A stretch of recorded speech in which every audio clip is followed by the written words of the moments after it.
Bonjour à tous, merci de nous rejoindre pour Stret et Piazzette sur RCFM, c'est notre nouveau rendez-vous estival.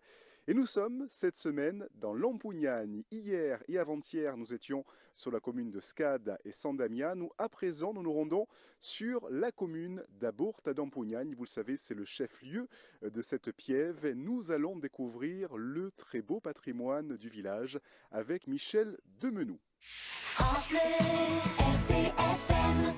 Alors, le village est un village très connu qui a été très peuplé au XIXe siècle, qui était un des plus denses d'Europe et qui comporte donc des maisons de notables et des édifices remarquables comme l'église Saint-Jean-Baptiste devant laquelle nous nous trouvons, avec son clocher, plutôt un campanile qui a été construit en 1720 à peu près, et qui est caractéristique parce que c'est le plus haut de Corse, qui mesure 45 mètres.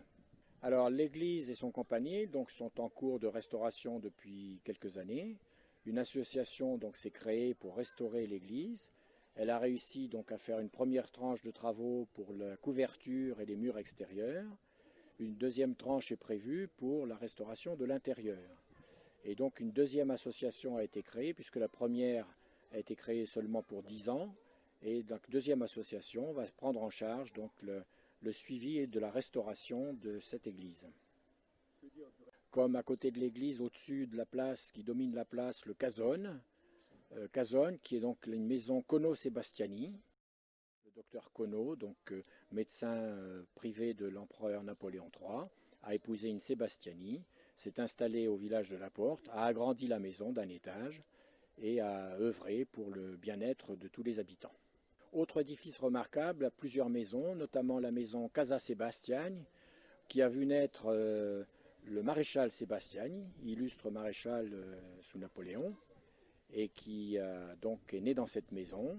Et donc je suis actuellement un descendant de cette famille Sebastiani, et j'ai restauré donc cette maison, à la fois l'appartement dans lequel j'habite, et donc le toit et la façade.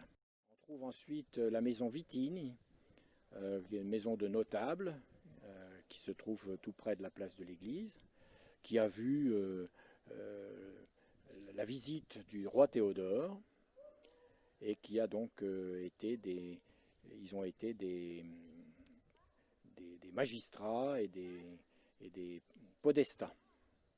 Ensuite, nous trouvons donc la maison Chaillet-Pompéi, dans le bas du village, qui s'appelle la Casanove, parce qu'effectivement, donc les Anglais, quand ils ont envahi la Corse, ont brûlé cette maison, et donc elle a été reconstruite ensuite plus tard.